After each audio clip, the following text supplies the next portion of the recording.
presencia del Señor, el que sostiene todo con poder. El mar turbado puede detener. Estimados hermanos de la fe, amigos y todo aquel que es motivado por el Espíritu Santo a escuchar su palabra, les invitamos cordialmente a escuchar el mensaje que Dios tiene preparado para nuestras vidas. La palabra de Dios que nos ayuda a descubrir la voluntad de Dios en nuestras vidas. Siéntanse regocijados de esta gran bendición. Que Dios los continúe bendiciendo, amados hermanos, amigos y conocidos.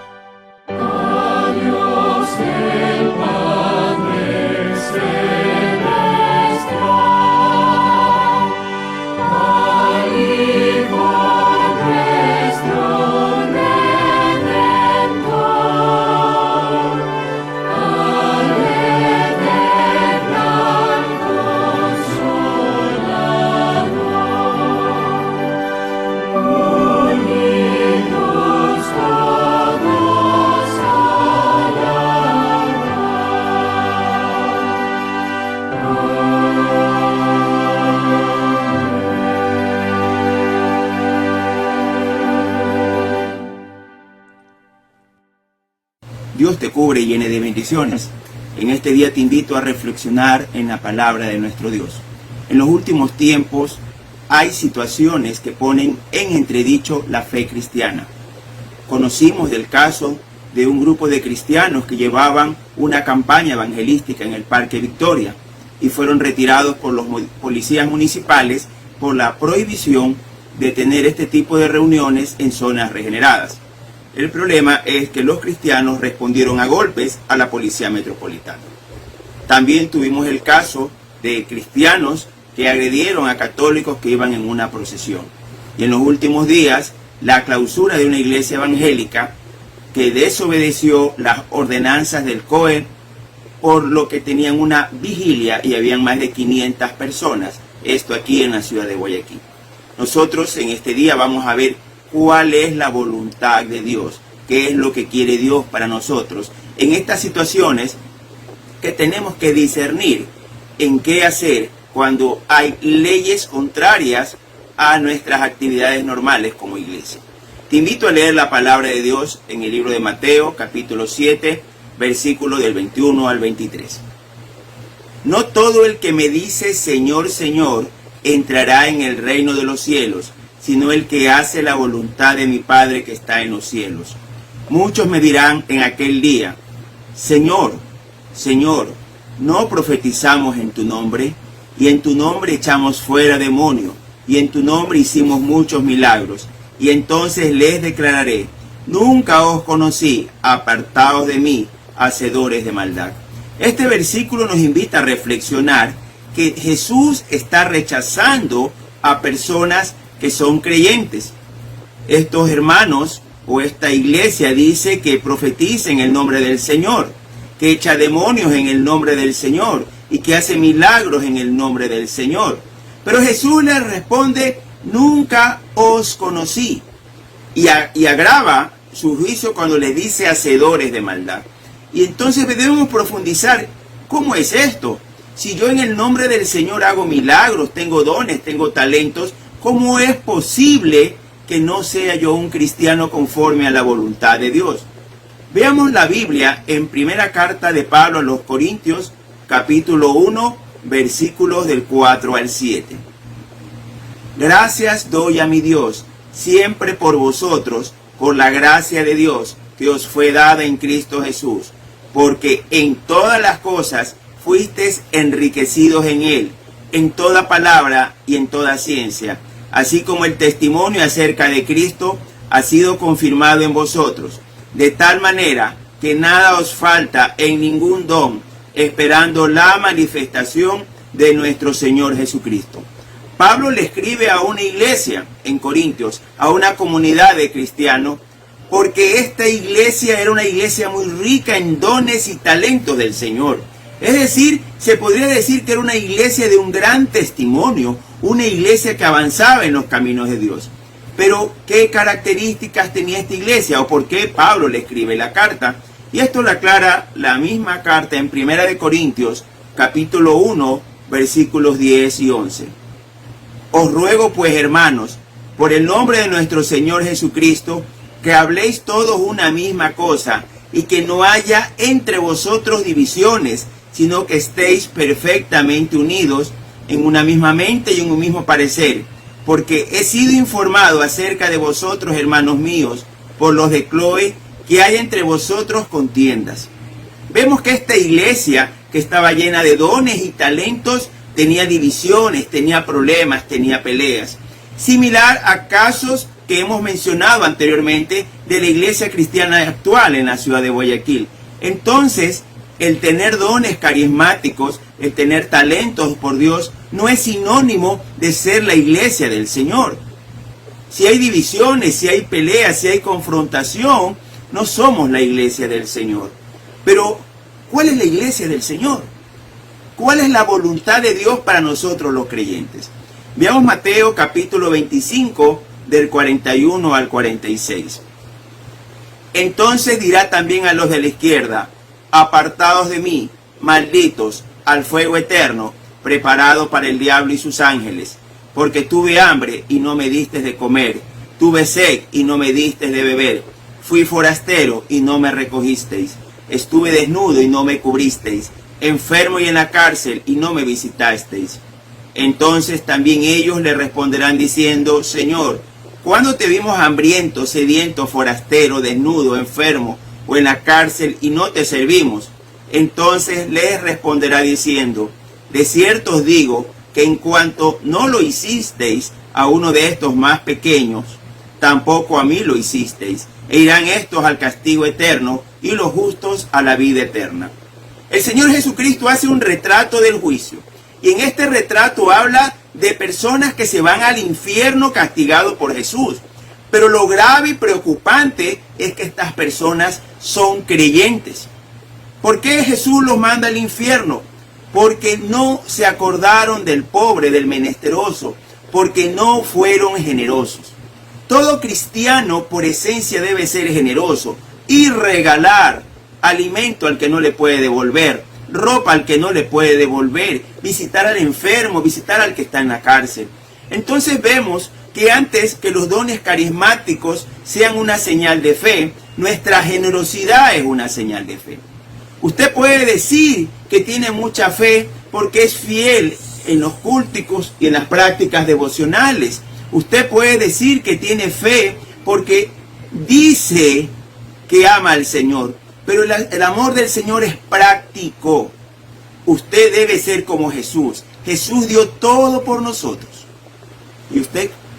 No podemos, mis queridos hermanos, cerrar nuestra mano y no compartir con el necesitado. ¿Usted sabe cuántas personas podría usted ayudar en estos tiempos? Definitivamente muchos me dirán: pastor, no tengo dinero. Pero $1 es la diferencia para el que no tiene que comer. Su ropa que ya no usa es la diferencia para aquel que no tiene que cubrir el cuerpo. ¿Cuántas personas que no pueden atenderse porque no tienen dinero? Entonces vemos que la característica del cristiano es ser generoso, porque esa es la voluntad de Dios para mí, que yo sea generoso. Los invito a abrir Mateo capítulo 11, versículos 28 y 29. Venid a mí todos los que estáis trabajados y cargados, y yo os haré descansar. Llevad mi yugo sobre vosotros, y aprended de mí, que soy manso y humilde de corazón, y hallaréis descanso para vuestras almas. Todo cristiano debe ser imitador de Jesús. La primera vez que se usó esta expresión cristiano fue en Antioquía y significaba pequeños cristos. Nosotros los creyentes somos pequeños cristos e imitamos a Jesús siendo mansos y humildes. La persona que tiene mansedumbre no va a ser peleona, no va a ser problemática, no se va a ir de golpes bajo ninguna circunstancia. Jesús, cuando fue atacado, cuando fue increpado, Él puso su otra mejilla, y eso es lo que nos enseña a hacer a nosotros.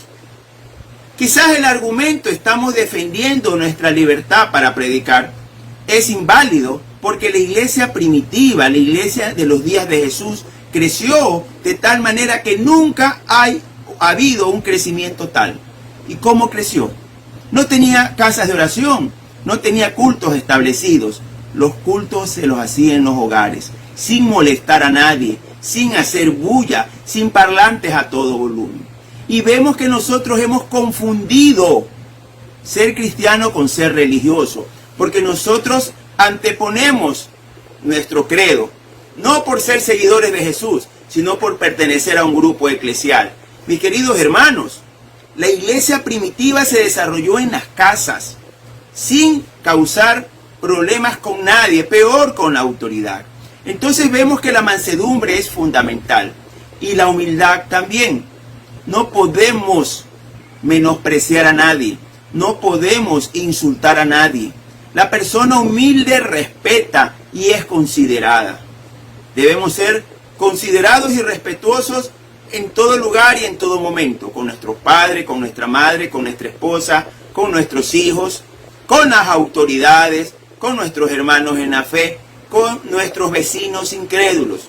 Y lo que no entendemos es que estas actitudes que hay y que han habido en nuestra ciudad hacen quedar muy mal al Evangelio. ¿Qué es lo que dicen? Hermanitos irresponsables, que no les importa la salud de la comunidad, y se reúnen más de 500 personas. Personalmente yo leí comentarios en las redes sociales muy fuertes y muy duros, donde el Cristo de la gloria quedó vituperiado, quedó crucificado de nuevo, porque, mis queridos hermanos, no entendemos cuál es la voluntad de Dios. La voluntad de Dios, en primer lugar, es que nosotros representemos a Jesús y seamos generosos, compartamos de lo mucho que Dios nos da. La voluntad de Dios es que seamos mansos y humildes de corazón. No existe cristiano peleón, no existe cristiano que se vanaglorie de su grupo o de alguna característica personal suya. ¿Qué otra cosa es la voluntad de Dios para mí? Los invito a abrir Romanos capítulo 13, versículo el 1 y el 2. Sométase toda persona a las autoridades superiores, porque no hay autoridad sino de parte de Dios, y las que hay por Dios han sido establecidas. De modo que quien se opone a la autoridad, a lo establecido por Dios resiste, y los que resisten acarrean condenación para sí mismos. Y esto es gravísimo, mis queridos hermanos. Dios nos manda a obedecer a las autoridades, a someternos. Si la autoridad dice que no puede haber actividades en zonas regeneradas, nosotros tenemos que obedecer. So pretexto de predicar el Evangelio, desobedecemos, estamos acarreando condenación para nosotros mismos. Si un grupo religioso tiene una actividad distinta a la nuestra, no podemos atacarlos, porque Jesús nos ordena ser mansos y humildes. ¿Cómo es posible que seamos violentos? El Señor nos ordena someternos a las autoridades. ¿Cómo es posible que iglesias irrespeten los toques de queda y mantengan sus puertas abiertas sobre pretexto de predicar el Evangelio? No solo que vituperiamos el nombre de nuestro Señor Jesucristo, sino que estamos acarreando condenación para las personas que se congregan con nosotros. En el siglo XXI hay muchas formas de predicar el Evangelio. Están las redes sociales, está por la telefonía, están los mensajes grabados. Entonces no hay pretexto para no hacerlo. También, mis queridos hermanos, debemos recordar cómo se desarrolló la iglesia primitiva. La iglesia primitiva se desarrolló en los hogares, en las casas, en grupos pequeños. Yo te quiero hacer un ejercicio mental en esta tarde. ¿Cuántas casas de creyentes había cuando Pablo le escribe a los corintios? Cuando la ciudad de Corintios tenía 2 puertos satélites que trabajaban contra ellos. Entonces, si vemos que había casas de creyentes en Kencrea, en Lequea y en Corintios, definitivamente estamos hablando de redes de casas. Podríamos decir redes de casas complejas, y ahí se desarrolló el Evangelio. Por eso Pablo comisionaba a su grupo de trabajo para que supervise el desarrollo del Evangelio. Recién 4 siglos después de la muerte de nuestro Señor, hubieron casas de oración para que el pueblo se congregue. Entonces, mis queridos hermanos, nosotros no estamos defendiendo el cristianismo cuando tenemos actitudes de desobediencia civil y de violencia. Nosotros estamos defendiendo nuestro grupo religioso. Yo te invito en este día a que cumplas la voluntad de Dios para ti. Que seas generoso, que le des al que no tiene cómo devolverte. Yo te invito a que seas manso y humilde del corazón. Que todas las personas puedan ver en ti a Jesús. Yo te invito a que te sometas a las autoridades. Que si es tener la iglesia cerrada, se la tiene. Porque si somos desobedientes, estamos consiguiendo que se vitupere el nombre del Señor, que se vitupere nuestro testimonio y condenación para nuestros hermanos. Hoy es el día de vivir conforme a la voluntad de Dios. Recuerda que las cuentas son con el Señor. Dios te bendiga y seamos obedientes a nuestras autoridades y a nuestro Dios. Amén. Dios te bendiga, protección